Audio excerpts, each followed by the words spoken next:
Bonjour à tous et à toutes. Merci Camille pour ton mot d'introduction et pour l'accueil dans cette salle qui n'est pas physique mais qui nous permet quand même de nous retrouver. Alors peut-être avant de vous présenter ce qu'on va pouvoir partager ensemble ce soir et comment va s'articuler ce temps, je voulais peut-être juste redire un mot sur l'Institut Transition dont je fais partie pour que vous puissiez un petit peu situer en fait dans quel cadre a émergé les réflexions que vous partagez ce soir. Donc, l'Institut Transition, c'est un institut de formation qui est tout récent. On s'est lancé dans sa création il y a un peu plus d'1 an maintenant et il a ouvert vraiment ses portes en septembre dernier avec des premières promotions. Son intention, c'est de pouvoir en fait accompagner et former toutes les personnes qui aujourd'hui sont en réflexion sur leur vie professionnelle, notamment parce qu'elles ne se retrouvent plus dans ce qu'elles peuvent vivre au quotidien et parce qu'elles sont dans l'envie de pouvoir mettre leur temps, leur énergie, leurs compétences au service des sujets qui leur tiennent vraiment à cœur et principalement les enjeux de transition écologique et solidaire. Donc, on a réfléchi à un certain nombre de programmes de formation dont j'aurai certainement l'occasion de vous reparler pour accompagner ces personnes-là dans leur processus de réflexion et aussi de transition et de passage à l'action. Donc voilà, on essaye d'être au plus proche des personnes qui sont dans ces dynamiques-là pour les aider à trouver des espaces dans lesquels évoluer et dans lesquels à terme se sentir vraiment bien. Donc voilà, très rapidement sur l'Institut, j'aurai l'occasion de revenir plus dans les détails sur ce qu'on propose concrètement. Pour l'heure qui nous est impartie, je pensais procéder en plusieurs temps. J'ai réfléchi à un certain nombre de choses que j'avais envie de vous partager. Tout d'abord, un peu des éléments de constat sur qui sont les personnes dont on va parler, c'est-à-dire ces personnes en réflexion sur leur vie professionnelle, dont vous faites peut-être partie, pouvoir vous dire un petit peu ce qu'on observe chez elles, quelle est la nature de réflexion, mais aussi quels sont les freins qu'elles rencontrent pour qu'on puisse voilà, être au plus près des personnes dont on parle. Ensuite, je vous partagerai ce qui, selon nous, est nécessaire dans un processus de transition professionnelle et donc ce qui doit être appris ou découvert par les personnes en question pour réussir à avancer.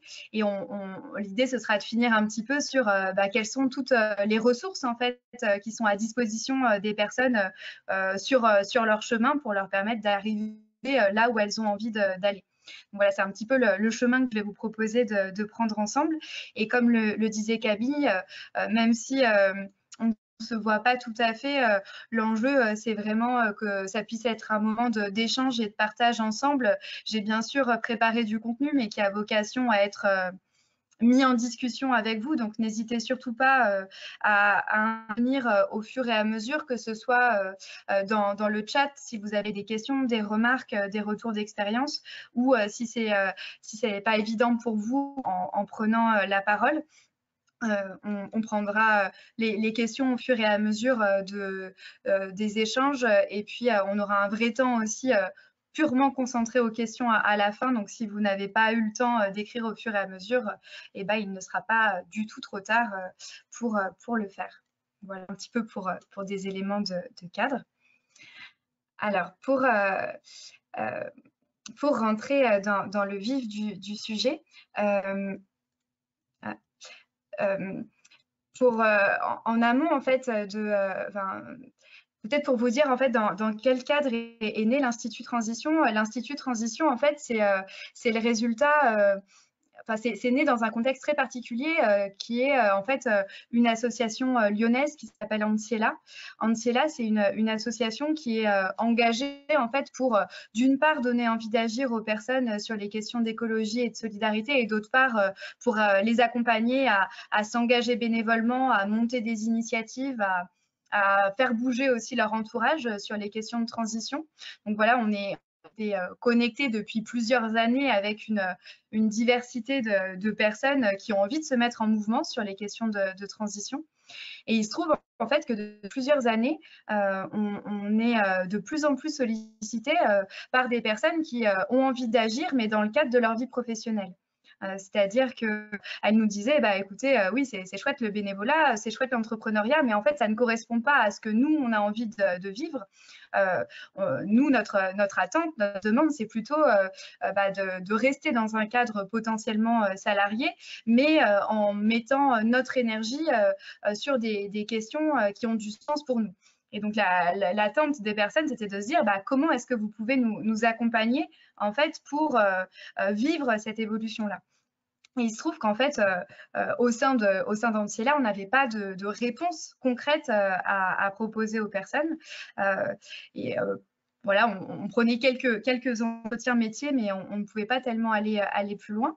Et en fait, au fil du temps, on s'est dit qu'on ne pouvait pas rester dans cette situation-là. Et donc, on a décidé de créer avec d'autres qui étaient également engagés dans le monde de la transition, un institut vraiment sur mesure pour répondre aux besoins bah, des personnes. Et pour penser des programmes qui soient les plus fins possibles, on a essayé de comprendre en fait quels étaient les besoins, les attentes, les envies des personnes. Et c'est un petit peu ça que j'ai envie de vous restituer. On a mené en fait un projet de recherche pour essayer de comprendre ce qu'il en était. Et donc là, j'avais envie de vous transmettre un certain nombre d'éléments de ce qui est ressorti. Donc ce projet de recherche, en fait, il était centré sur des personnes qui avaient vécu des évolutions professionnelles au service de la transition. Et dans un premier temps, on les a vraiment en fait interrogés sur le pourquoi de leur transition, sur ce qui les avait amenés en fait à entreprendre cette période de changement. Alors, le premier point qui ressortait en fait sur les leviers de cette transition, c'est que la plupart des personnes qu'on a rencontrées en fait ressentaient un écart en fait entre leur vie professionnelle telle qu'elle existait jusqu'alors et plutôt ce qui était de l'ordre de leurs valeurs, de leurs idéaux et de la société telle qu'elle avait envie, enfin, telle qu'elle l'imaginait d'un point de vue idéal. Et ce sentiment d'écart, chez un certain nombre de personnes, un sentiment d'inconfort qui peut être grandissant au fil du temps. Et donc là, les personnes, elles peuvent avoir envie de se mettre en mouvement pour sortir de cet inconfort, pour sortir de ce sentiment de dissonance et réussir à se mettre dans un processus d'alignement ou de mise en cohérence entre leur vie et finalement leurs idéaux. Donc ça, c'est ce que nous, on a appelé la quête de sens. C'est la première raison qui amène les personnes à se mettre en mouvement pour essayer de vivre quelque chose qui soit plus aligné. Donc ça, c'est le premier retour que nous ont fait les personnes, c'est cette quête de sens. Le deuxième retour que nous ont beaucoup fait les personnes, c'était finalement leur sentiment de ne pas être utile dans leur vie professionnelle, c'est-à-dire de potentiellement beaucoup travailler, de mettre beaucoup d'énergie, mais de finalement ne pas savoir très bien pourquoi, en fait. C'est-à-dire que les personnes avaient d'une part une difficulté à sentir, en fait, quel impact avait leur travail dans l'organisation. C'est-à-dire, est-ce qu'ils étaient vraiment nécessaires à l'organisation pour qu'elle fonctionne bien? Et puis après, il y avait la question aussi de l'utilité sociale de l'organisation dans la société. Ça, je pense que c'est quelque chose qui est assez massif en ce moment comme prise de conscience, ce sentiment d'inutilité potentiellement, voire de nuisance d'un certain nombre d'activités qui peut amener les personnes à se questionner en fait sur pourquoi elles travaillent. Donc voilà, ça c'était un peu le deuxième retour des personnes avec vraiment une envie très très forte de trouver des espaces, notamment dans leur vie professionnelle, où elles pourraient davantage contribuer au sujet qui leur tenait à cœur. Donc voilà, ça c'est ce qu'on a appelé la quête d'utilité et dans laquelle peut-être certains et certaines d'entre vous peuvent se retrouver. L'autre retour encore des personnes, c'était le sentiment de ne vivre dans leur sphère professionnelle les relations en fait auquel elles pouvaient aspirer. Donc, ça peut être à la fois un sentiment que les relations ne sont pas totalement humaines ou authentiques, ou ça pouvait être aussi le sentiment dans leur vie professionnelle de ne pas se reconnaître en fait chez les personnes qui pouvaient être présentes avec un sentiment d'être en décalage. Et ça, c'est quelque chose qui peut finalement essouffler sur le temps long et amener les personnes à avoir envie de trouver en fait d'autres espaces d'engagement professionnel dans lesquels justement les relations pourraient se vivre autrement. Le dernier point, c'était plutôt ce qu'on a appelé la quête de découverte, c'est plutôt le retour que nous faisait un certain nombre de personnes, et je pense que là, on est complètement aussi dans le cœur du sujet du festival, le sentiment que l'espace professionnel dans lequel ils étaient inscrits n'était justement pas un espace d'apprentissage, c'est-à-dire l'impression d'avoir fait rapidement le tour en fait de leur mission sans possibilité d'évoluer. Et quand je parle de possibilité d'évoluer, c'est pas seulement d'un point de vue hiérarchique, mais plutôt de continuer à apprendre, de se sentir en mouvement, d'être stimulé en fait par l'action. Parce que la manière dont avait peut-être d'être construite l'organisation et les missions ne permettait pas en fait ce développement de la personne. Donc vous voyez ces 4 quêtes, en fait, ces 4 finalement manque des personnes ces 4 choses que les personnes ne trouvaient pas forcément en fait dans leur vie professionnelle à un moment donné, mais qui pour autant peuvent devenir des réels leviers en fait de leur mise en action, puisque justement c'est des manques dans lesquels elles peuvent trouver à un moment donné l'énergie de passer un certain nombre de réflexions et de caps pour aller trouver d'autres endroits dans lesquels agir d'un point de vue professionnel. La question après pour elles, c'est vraiment comment elles vivent en fait cette transition, puisqu'on peut trouver en soi l'énergie d'avancer, mais se pose ensuite la question de où est-ce qu'on va aller, qui est un petit peu notre prochaine étape. Est-ce que déjà, par rapport à ce que j'ai présenté, il y a des questions, des réactions, des témoignages, des demandes de précision, ou est-ce que c'était à peu près clair?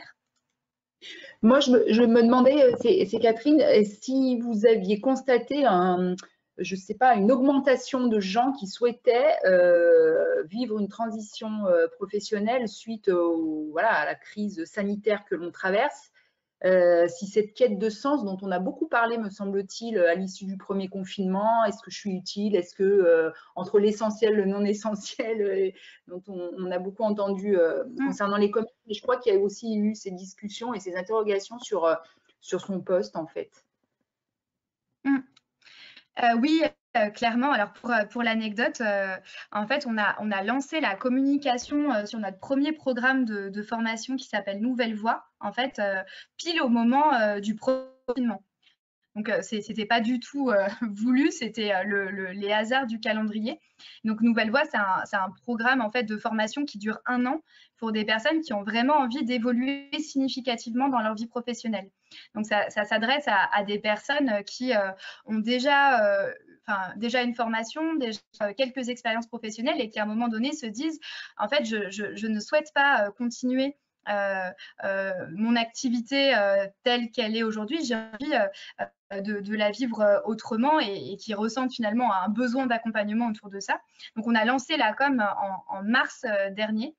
Et dans nos rêves les plus fous, en fait, on imaginait pouvoir lancer 2 promotions avec 40 personnes en septembre.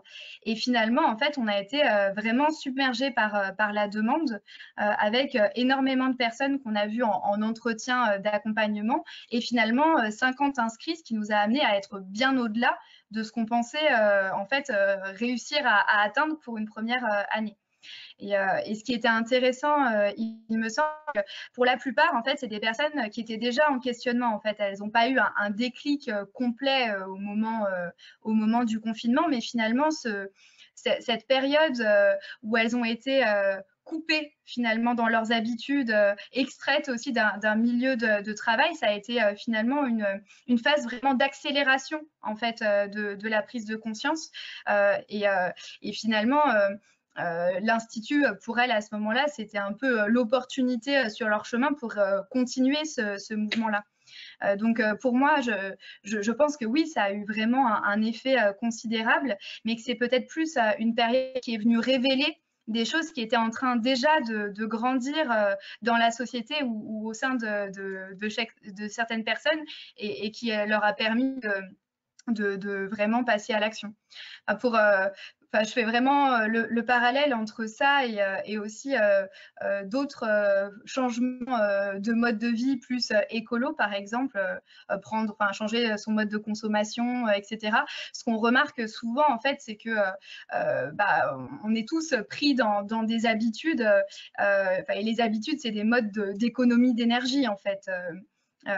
Et en fait, souvent, les changements de mode de vie interviennent plus facilement dans des moments de rupture en fait du rythme. Donc, par exemple, je change de travail ou je change de ville ou j'ai une rupture amoureuse. Souvent, c'est le moment où je change de mode de vie parce que tout mon système est de toute façon en mouvement autour de moi et donc il est plus facile de sortir en fait de systématisme dans lequel je suis, puisque de toute façon, je suis amenée à bouger par le contexte. Et pour moi, le confinement, ça a vraiment eu cet effet-là chez certaines personnes de les amener à réaliser vraiment des choses qu'elles avaient en tête, mais qu'elles n'avaient peut-être pas l'espace de travailler. Est-ce qu'il y a d'autres questions, d'autres remarques? Ok. Donc, je vais continuer. N'hésitez pas au fur et à mesure aussi sur le chat. Alors, après, en préparant la conférence, j'ai essayé vraiment de réfléchir à ce que les personnes sont amenées à traverser en fait. Donc là, je vous parlais de ce qui les mettait en mouvement. Donc à travers ces choses qui ne sont peut-être pas suffisamment vécues dans leur vie professionnelle et qu'elles peuvent avoir envie de vivre davantage, de vivre mieux dans une vie professionnelle future. Et donc, pour passer ça, il y a un certain nombre d'éléments de réflexion que les personnes vont avoir et qu'elles vont devoir, d'un certain point de vue, apprendre. Donc, la première chose qui me semble importante, et c'est le conseil souvent que nous on donne en fait aux personnes qui auraient envie d'évoluer mais qui ne savent pas très bien comment, c'est de les aider à identifier en fait ce dont elles ont besoin pour avancer. C'est comment elles vont pouvoir finalement trouver les éléments, les conditions pour venir préciser leur réflexion et aussi pour nourrir l'énergie qui leur permet d'avancer. Donc pour moi, il y a deux choses en fait, deux questions qu'elles peuvent se poser. La première question, c'est de quelles ressources elles vont avoir besoin pour nourrir le processus de changement.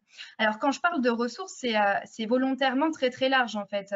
Ça peut être des ressources vraiment, par exemple, sur les enjeux de transition écologique, donc des documentaires, des webinaires, puisqu'on est très habitué maintenant, des podcasts. Enfin, c'est tous les éléments qui vont leur permettre, en fait, d'une part, de mieux connaître un certain nombre d'enjeux, de défis, de thématiques sur lesquelles elles auraient se mobiliser.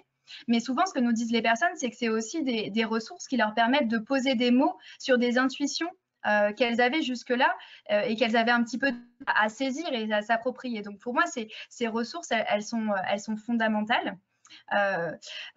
Mais ça peut être indépendamment des ressources d'information. Pour moi, ça peut être aussi vraiment la question de se mettre en action. Ça, c'est quelque chose qu'on conseille énormément aux personnes qui sont en réflexion sur leur vie professionnelle, c'est de pouvoir agir sur le terrain en rejoignant des associations, des collectifs, de manière en fait à vraiment expérimenter d'autres espaces, d'autres types d'actions pour voir si finalement ce qu'on imagine comme étant souhaitable, désirable pour soi, c'est vraiment le cas. Je pense qu'on apprend beaucoup sur ce dont on a besoin en agissant concrètement et il me semble que c'est justement un des points qui manque à tous nos systèmes éducatifs ou de formation, d'être simplement en action avec les autres pour se découvrir et découvrir aussi les enjeux. Donc voilà, ça c'est la question, quelles ressources pour réussir à avancer et pour clarifier mon envie.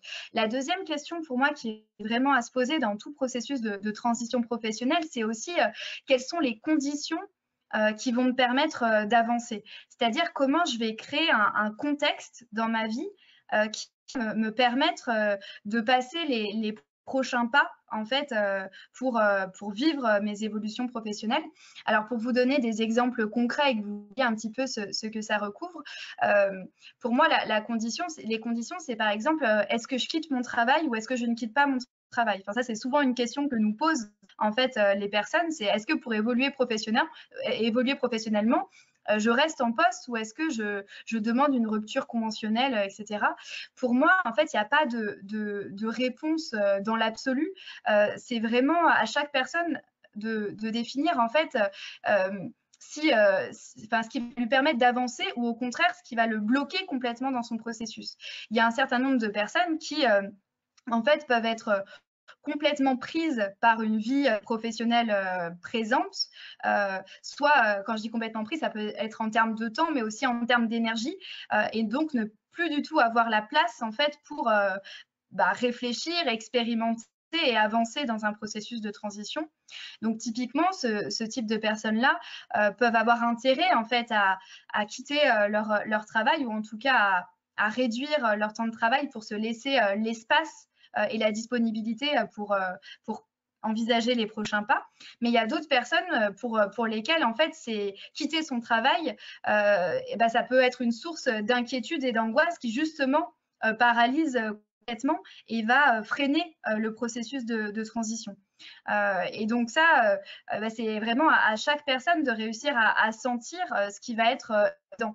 De la même manière, il y a des personnes qui vont avoir besoin de vivre ce processus extrêmement seul et de manière autonome, d'autres qui vont avoir besoin de rejoindre en fait des collectifs, d'être accompagnés. Enfin, pour moi, tout ça, c'est des questions de contexte et qui renvoient finalement aussi à une capacité des personnes à se connaître et à identifier leurs besoins, ce qui est en soi une source d'apprentissage nécessaire.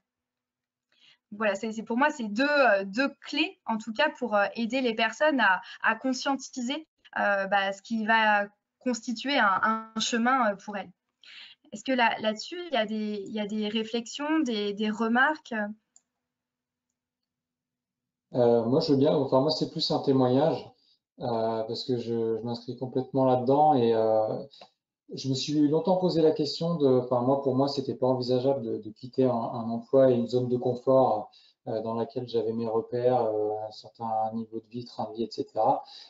Et dans ma tête, au départ, je savais que je voulais aller vers une reconversion, mais l'idée, c'était de travailler ça en parallèle, de mûrir ça pour pouvoir le jour où j'étais prêt, voilà, acter une rupture conventionnelle ou autre, mais en tout cas pour basculer sur un projet que j'aurais mûri et identifié.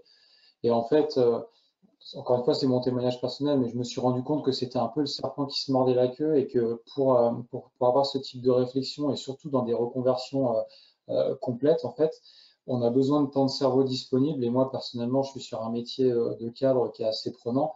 Et c'était pas possible de une heure par-ci, une heure par-là, une conférence par-ci, une conférence par-là, de vraiment avancer.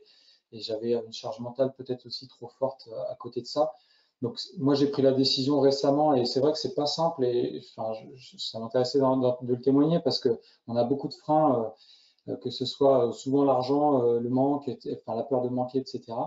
Et moi c'est ça qui me freinait et j'ai vraiment vécu comme une libération quand j'ai eu des déclics. Alors ça a été un processus, c'est un processus qui a été un peu long, mais de se faire confiance et à un moment donné de se dire bah finalement j'ai quand même cette si j'arrive à passer par cette rupture conventionnelle, le chômage qui me permet, qui est un bon outil quand même cette rupture pour me sécuriser, me donner un filet le temps de trouver mon chemin.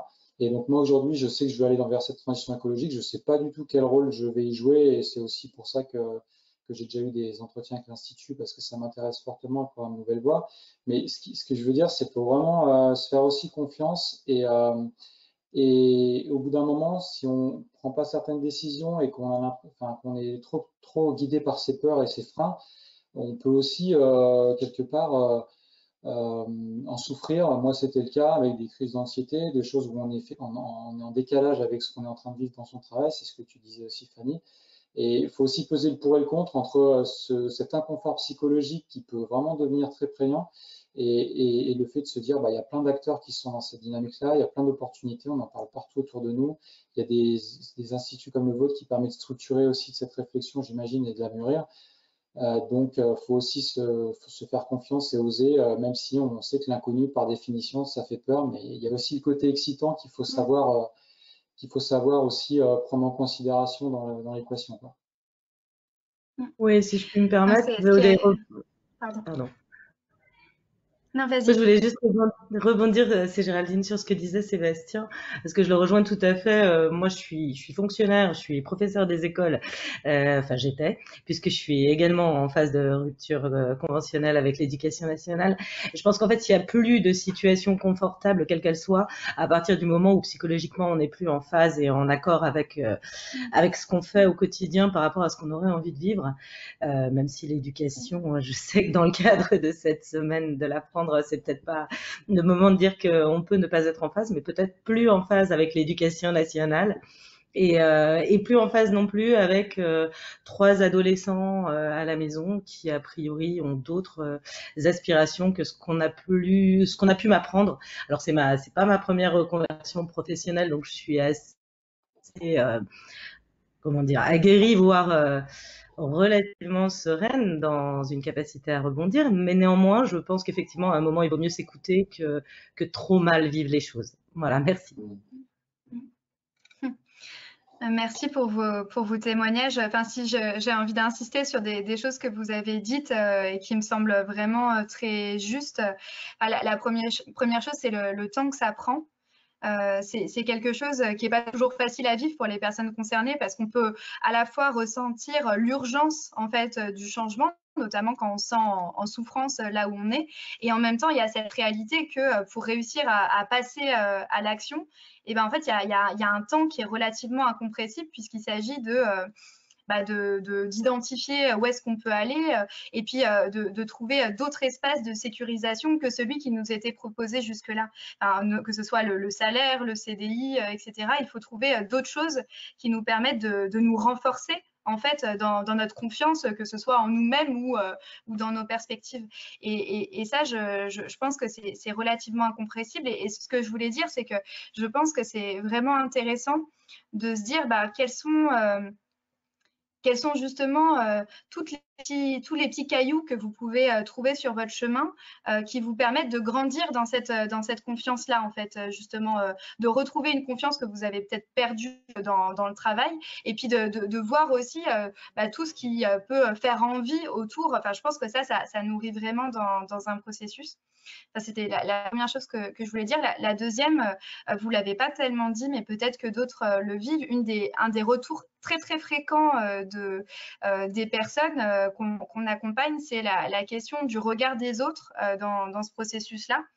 Qui n'est pas toujours facile à vivre, enfin, notamment le regard des proches, en fait, qui peuvent être vraiment très inquiets, en fait, des questions qu'on se pose.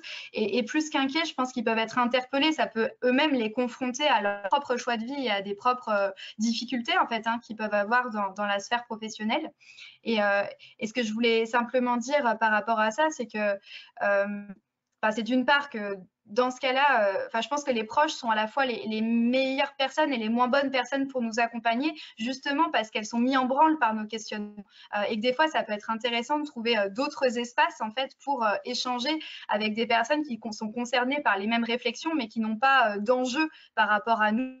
Donc, ça peut être des espaces comme l'Institut, mais pas que. En fait, il y a d'autres structures d'accompagnement. Il y a des communautés aussi de personnes qui sont en évolution professionnelle et qui peuvent proposer des espaces pour discuter. Je pense à la communauté Même Pas Peur, à la communauté Paumée, qui sont justement des espaces de croisement. Donc ça peut venir vous nourrir d'autres relations qui sont peut-être davantage soutenantes. Et puis l'autre chose que j'avais envie d'apporter, c'est plutôt un témoignage que souvent, ce que nous disent les personnes, c'est qu'en fait, elles étaient assez peu soutenues par leurs proches, en fait, pendant la transition, justement parce qu'il y avait cette inquiétude ou ces réactions par rapport aux questions qui étaient soulevées en fait par la personne, mais que pour autant, une fois que la transition était faite, alors les retours étaient très très positifs des proches, c'est-à-dire que des personnes on nous disait, bah, en fait, finalement, rétrospectivement, je suis devenue le héros, la personne un peu référente qui a osé, qui a eu beaucoup de courage, au moment où, en fait, bah, finalement, j'avais moins besoin de ce retour positif parce que j'étais justement arrivée à bon port. Et ça, je trouve que c'est intéressant. C'est un peu une lueur d'espoir pour ceux qui peuvent avoir le sentiment que c'est pas évident à un moment donné, que bah, ça peut complètement venir en fait avec le temps. Et puis c'est souvent, en fait, les personnes de l'entourage qui réagissent comme ça, c'est souvent parce que ça fait écho à des propres peurs intérieures qu'elles peuvent avoir. Et, et ça, en fait, moi, je le vois parce que là, j'ai annoncé aux collègues que je partais. Il y en a plein la plupart des réactions, c'est t'as du courage, t'as du courage. Mais en fait, les gens, ils ont aussi, il y en a beaucoup qui ont cette aspiration de changer. J'ai été surpris de comment ça libère la parole avec des collègues qui eux aussi sont dans des situations de volonté de changement. Et c'est effectivement, les gens ont du mal à se projeter là-dedans parce que ça leur fait peur. Et moi, je pense qu'il n'y a pas, c'est pas d'avoir tort ou raison de partir, c'est qu'en fait, ce qui est pour moi hyper important, c'est de vraiment écouter son ressenti. Et enfin, moi, c'est un des enseignements si ça peut profiter aux autres, mais on a plusieurs voies intérieures. Il y a toujours la voie de la raison qui va être là pour nous trouver plein de bonnes raisons de ne pas faire les choses aussi. Mais ce que j'ai découvert, c'est un peu l'intelligence émotionnelle et aussi vraiment être à l'écoute de ses ressentis. Et quand dans son corps, quand on a vraiment des choses, on sent qui sont là, qui sont présentes, il faut vraiment les écouter et se faire confiance là-dessus. Et à partir de là, personne ne peut nous dire ce qui est bon pour nous, si ce n'est nous-mêmes et la connaissance qu'on a de soi, quoi. Donc, J'ai une question. Pardon, j'avais une question, c'était le process qui est décrit là, est-ce que vous pensez qu'il est différent parce qu'on va vers un projet, vers l'écologie, le secteur de l'écologie et de la solidarité? Parce que ce que vous avez décrit me semble à peu près classique quand on essaye de retravailler, de changer. Est-ce que aussi la crainte des proches est en lien avec le secteur visé? Ben, je pense qu'il y a toute une dimension qui est similaire avec tout processus de reconversion, en fait.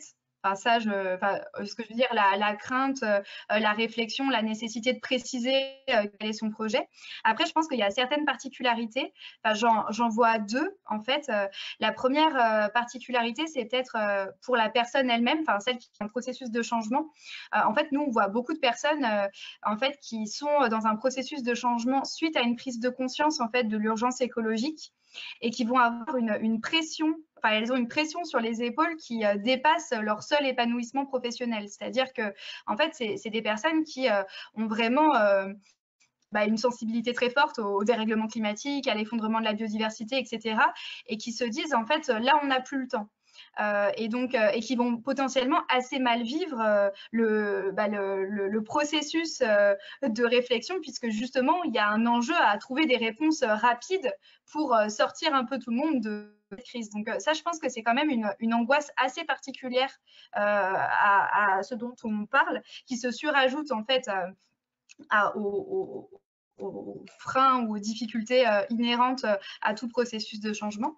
Et puis après, je pense que le deuxième point quand même, c'est que je pense aux personnes qui sont là dans le programme Nouvelle Voie, donc d'un an de l'Institut, on a quand même des personnes qui viennent de professions de cadres avec des salaires quand même assez significatifs et qui font quand même des choix de vie assez radicaux, en fait.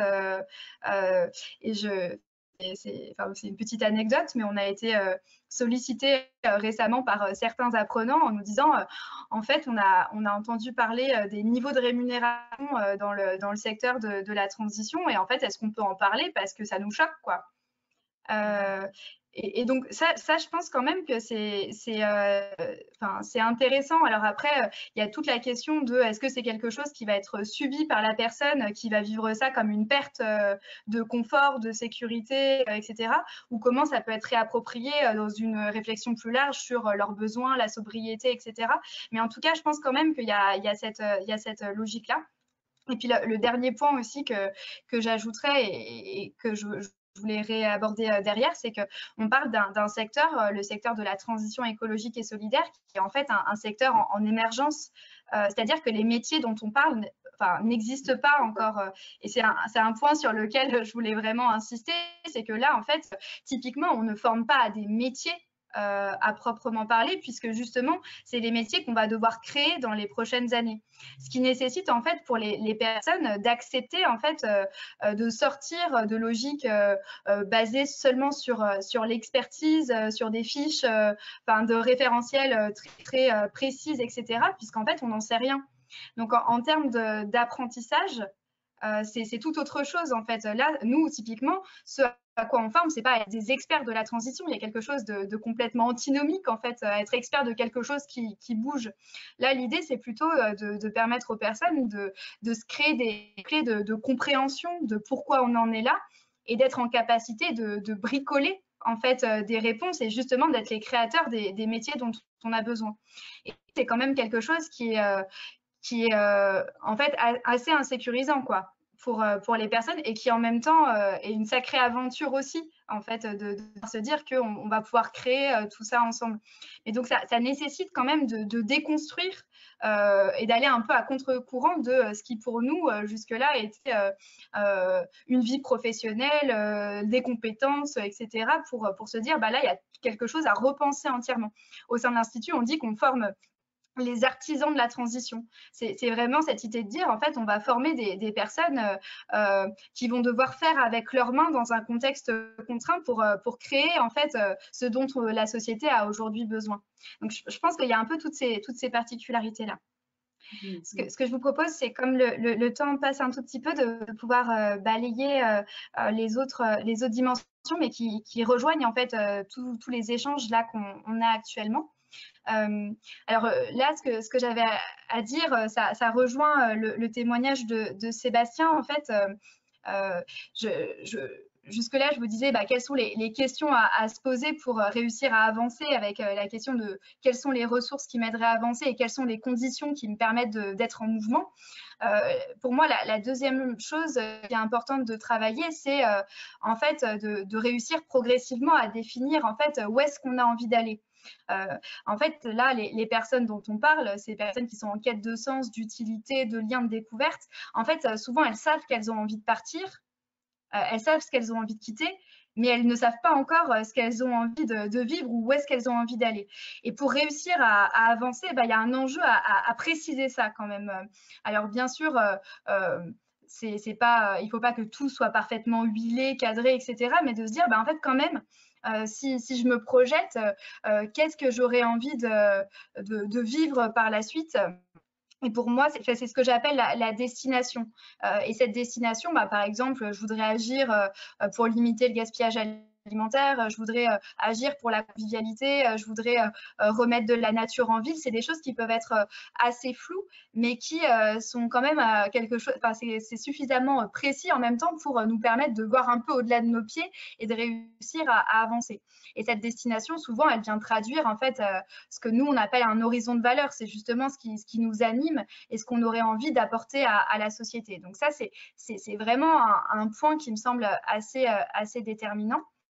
Pour définir cette destination, nous, le petit outil qu'on met à disposition souvent des personnes, c'est ce qu'on appelle la boussole intérieure en fait, des personnes. La boussole intérieure, alors je préviens déjà les ingénieurs que mes images ne sont pas, faut pas être trop rationnel parce que ça marche pas tout à fait comme ça. Mais donc cette boussole intérieure, en fait, elle est composée pour nous de deux aiguilles qui correspondent à deux questions qu'on peut se poser. La première question, c'est en fait qu'est-ce que j'ai envie d'apporter à la société, quoi. Quels sont les sujets qui me parlent, qui me touchent et que j'aurais envie de vivre en fait pour trouver du sens et pour contribuer sur ce qui me tient à cœur. Donc voilà, c'est un peu les grands thèmes que je citais pour exemple. Donc ça, c'est la première question qui peut aider à définir sa destination. Mais la deuxième question, ça peut être vraiment de se questionner sur en fait concrètement qu'est-ce que j'aime faire, dans quoi je trouve du plaisir en fait. Donc là, c'est plutôt concrètement quels sont les types d'actions, de missions, de métiers qui auraient du sens pour moi. Typiquement, je peux travailler, première aiguille, ce qui me parle, c'est le gaspillage alimentaire, mais après, deuxième aiguille, qu'est-ce que j'ai envie de faire dans le gaspillage alimentaire? Est-ce que ce que j'aime, c'est faire de la com sur le alimentaire. Et en fait, c'est ce type de mission que j'aime bien, ou est-ce qu'au contraire, moi, j'ai besoin de sortir de derrière mon ordinateur et d'être très connectée en fait à des gens, d'être en prise avec eux au quotidien. Et en fait, ce que j'aime, c'est l'animation. Donc voilà, c'est deux aiguilles qui peuvent permettre un peu de se dire où est-ce que j'ai envie d'aller. Pour commencer à avancer, et ça permet de poser des premiers pas, quoi, des premiers jalons, des premières actions. Ça peut être en rencontrant des personnes du secteur, en agissant avec elles, en regardant d'autres ressources qui vont nous permettre de venir préciser la destination.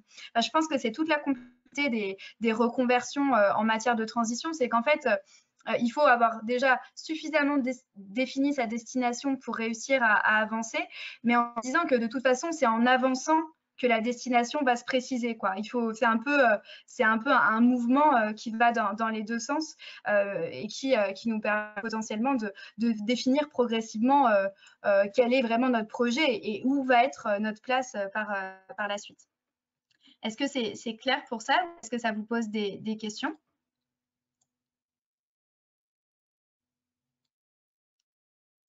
C'est OK? Oui. Bah, en fait, ça reformule toutes les questions qu'on se pose, enfin, j'imagine. Voilà, très clairement, mais voilà, c'est tout. Mais en tout cas, moi, le message que j'ai envie de faire passer là-dessus, c'est que vraiment, en fait, il ne faut pas, enfin, c'est une discussion que j'avais avec les apprenants Nouvelle Voie lors d'un temps d'accompagnement collectif. Certaines personnes attendent d'avoir un projet, une destination qui est totalement ficelée avant de se mettre en mouvement, en fait. C'est-à-dire avant d'aller rencontrer du monde, avant d'agir, avant d'expérimenter. Et peut-être que c'est ça qu'on nous a appris, c'est qu'il faut parfaitement savoir faire et savoir qui on est et être expert pour agir, en fait. Et moi, là, mon propos, c'est vraiment de vous dire, je pense que pour justement définir où est-ce qu'on a envie d'aller, il faut agir, parce que c'est par l'action qu'on se découvre autrement et qu'on voit là où ça vibre, pour reprendre un terme qu'avait utilisé Sébastien. Donc moi, je me dis, il faut définir un premier truc, et je dis à dessein un truc pour défier les choses et se dire que c'est pas un projet tout huilé, pour nous permettre de se dire comment est-ce que je vais pouvoir avancer vers ça en rencontrant du monde, en agissant, en faisant confiance que c'est juste toute cette confrontation au réel, en fait, qui va nous donner les ressources pour préciser là où on a envie d'aller. Pour moi, c'est très itératif comme ça, mais donc je ne peux que vous encourager à y aller, en fait, parce que je pense que c'est comme ça qu'on avance le plus et le mieux. Attentif dans toutes les actions ou les rencontres que vous aurez, là justement où ça vibre, les endroits où vous vous sentez vivant, aligné en énergie, et au contraire les endroits où vous vous dites alors là c'est pas trop ça, quoi. Enfin, d'être attentif à au mouvement que ces expériences suscitent en vous, pour que ce soit vraiment une ressource pour choisir là où vous avez envie d'aller. Et puis, le dernier point sur lequel j'avais vraiment envie d'insister, mais je l'ai déjà présenté grâce aux interventions de Catherine, c'est que pour moi, là aujourd'hui, ce dont on a besoin, en fait, en termes de professionnels de la transition, encore une fois, c'est pas des experts, en fait. C'est vraiment des personnes qui ont déjà des compétences de base liées à leur vie professionnelle, mais qui vont pouvoir les distordre et les enrichir de toute une connaissance des enjeux qui vont leur permettre de justement faire émerger les solutions dont on a besoin. Et ça passe beaucoup, il me semble, par la mise en action avec d'autres, par la rencontre d'acteurs engagés dans le secteur de la transition, avec lesquels il y a souvent cet enjeu de s'approprier les codes pour réussir vraiment à trouver sa place, en fait, dans tout ça.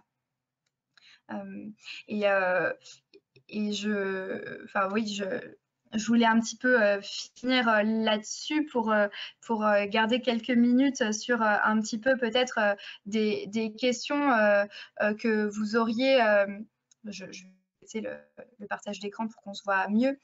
Des questions que vous auriez un petit peu autour de ça, justement, sur comment peut-être des pistes pour avancer dans vos transitions personnelles, enfin des questions que vous pourriez avoir pour que peut-être on puisse partir plutôt de ça pour vous donner quelques clés pour avancer.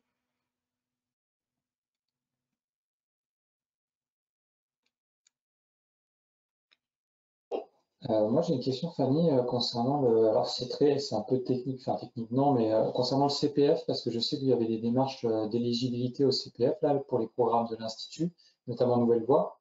Est-ce que vous en êtes là-dessus? Eh bien, en fait, on sera certainement pas éligible au CPF encore l'année prochaine, puisque c'est des démarches assez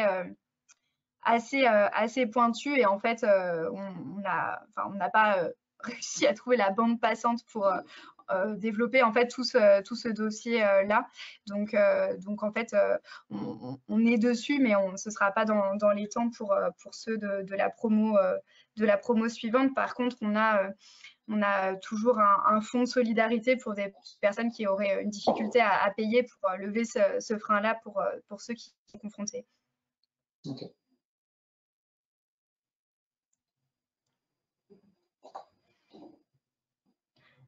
Est-ce qu'il y a d'autres questions sur des démarches qui pourraient être faites pour avancer, Moi, c'était pas une question, mais c'était plutôt, est-ce que vous avez un exemple du coup de toutes ces personnes qui semblent très motivées pour une transition, d'un exemple peut-être qui a particulièrement été réussi, qui a transformé, on va dire, l'essai? Alors là, pour le coup, nous, on est pour notre première année, en tout cas sur l'Institut, là, avec les nouvelles voies, mais on a quand même des profils qui sont assez, en fait, alors je l'ai pas du tout dit, mais en fait, donc, dans les 50 personnes, on a des profils qui vont de 23 à 59 ans. Donc, c'est vraiment un échantillon très large de toute la réalité des actifs aujourd'hui. Et là, quand j'entends ta question, un profil qui me vient, c'est un des apprenants qui, pour le coup, travaillait chez Danone, donc qui était spécialisé en logistique alimentaire. Et pour le coup, lui, c'est intéressant. Il aime son métier de logisticien, en fait. C'est pas ça le sujet. Il a juste envie de faire la logistique alimentaire pour des initiatives qui ont du sens pour lui. Et donc là, en ce moment, il est en train de faire des missions, parce qu'au sein de l'Institut, ils font des missions pour des acteurs de la transition, avec une structure très intéressante qui s'appelle le GRAP, qui est une structure en fait qui rassemble plein d'épiceries bio, locales, en vrac. Donc là, typiquement, le cas de Nicolas, c'est je garde mon métier, mais je vais trouver d'autres espaces qui auront plus de sens pour pouvoir le faire. Donc ça, je pense que c'est le premier type de profil qu'on peut avoir. Après, on a des personnes qui, pour le coup, se disent mon métier de base, en fait, je n'y trouve plus de sens. Et donc là, je veux changer non seulement de secteur, mais aussi de métier. Je pense à un certain nombre de personnes qui viennent plutôt, qui sont ingénieurs en fait, et qui se rendent compte que la dimension technique, en fait, c'est pas forcément ce qu'elles souhaitent faire, et elles ont plutôt envie d'aller vers des métiers d'animation, d'éducation, de sensibilisation. Et donc là, on a des personnes qui font des changements beaucoup plus radicaux, que ce soit dans le secteur et dans le métier. Et puis après, on a aussi des personnes qui vont entreprendre, en fait. Ça, c'est intéressant aussi. On a, je pense, à une apprenante qui, elle, vient du secteur des achats. En fait, elle était responsable achat, elle faisait des achats pour une collectivité territoriale, et qui, là, est en train de lancer son projet qui s'appelle le Cocon Solidaire, pour aider des femmes qui sont en situation d'isolement. Donc là, c'est complètement différent. Donc c'est un peu ces trois types de profils qu'on a, et qui finalement se retrouvent dans la nécessité, en fait, de se réapproprier des enjeux, et à chaque fois de bidouiller beaucoup plus que ce à quoi ils avaient été habitués, puisqu'il s'agit dans tous les cas, en fait, de créer les cadres de son action. ce qui nécessite une forme d'autonomie et de confiance et de ressources en soi pas mal plus important que dans un emploi salarié assez classique. Et c'est en tout cas là-dessus qu'on essaye vraiment d'accompagner et de fortifier les personnes. Est-ce qu'il y a une dernière question ou une dernière remarque?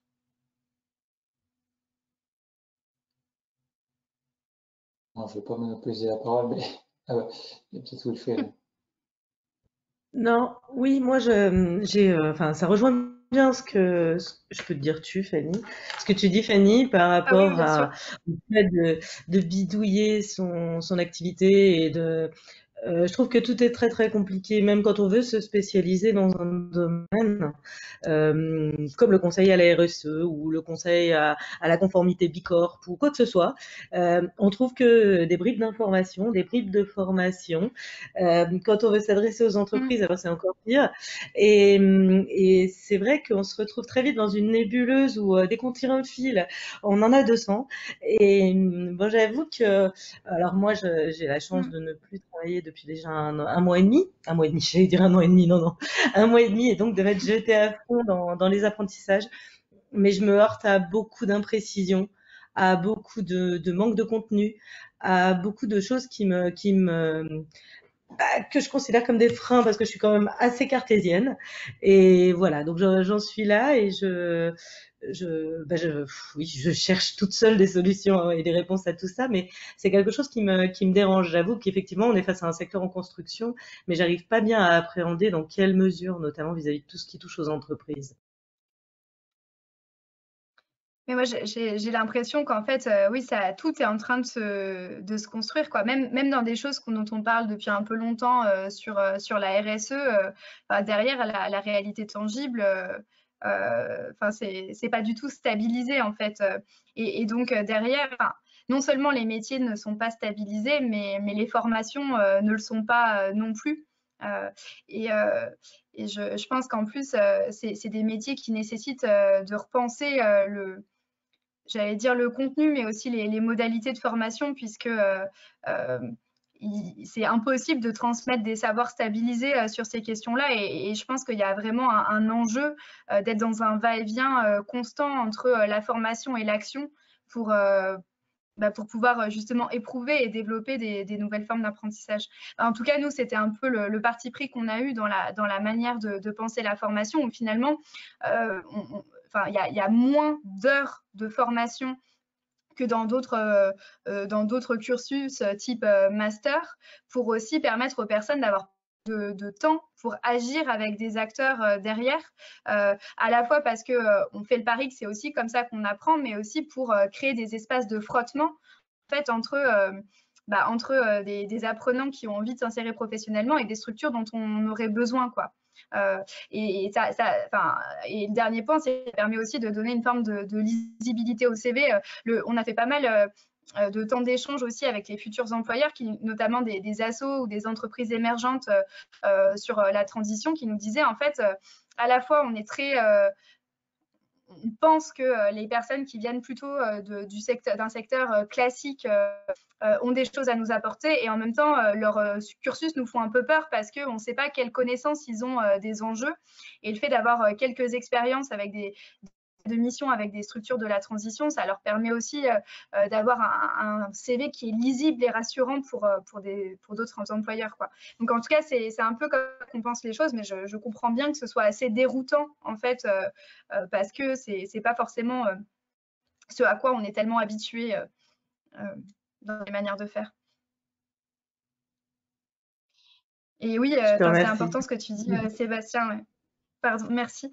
Peut-être pour donner, pour conclure aussi quelques autres structures, parce que mon but, c'était pas de parler que de l'Institut, mais aussi de pouvoir donner d'autres ressources pour avancer.